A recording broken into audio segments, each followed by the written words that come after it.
Let's get right to NBC News Justice correspondent Pete Williams. Pete, what can you tell us? Jose, the Supreme Court has just reimposed the death sentence for Boston bomber Dzhokhar Tsarnaev. Now, you'll recall that he was convicted of planting one of two pressure cooker bombs at the Boston Marathon finish line. His bomb killed two people, and a jury in Boston gave him the death sentence for those deaths. But a federal appeals court reversed on two grounds. It first of all said the judge at the trial should have allowed Dzhokhar's defense lawyers to question potential jurors more about the news coverage they had seen and heard about the bombings. And secondly, they said that the judge should have allowed evidence about another crime allegedly committed by Tamerlan Tsarnaev, Dzhokhar Tsarnaev's older brother, that had happened a few years earlier in Waltham, Massachusetts, where people in a potential drug sale were brutally murdered.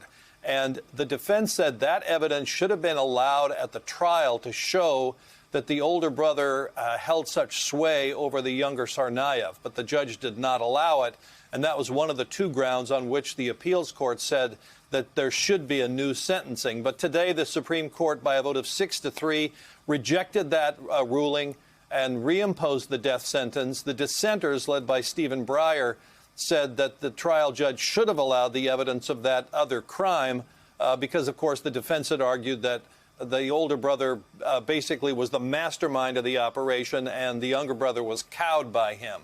But that was the dissenters' view. So Dzhokhar Tsarnaev, who is now on death row at Supermax prison, he's 28 years old, will remain there. He will not get a new resentencing. And I think it's fair to say that many people in Boston were dreading the prospect that there'd be another sentencing hearing with witnesses having once again having to take the stand to go through the agony that the bombing caused in their lives. So no new sentencing. The death sentence for Dzhokhar Tsarnaev is reimposed. The original sentence that was given to him by the jury is now back in effect, Jose.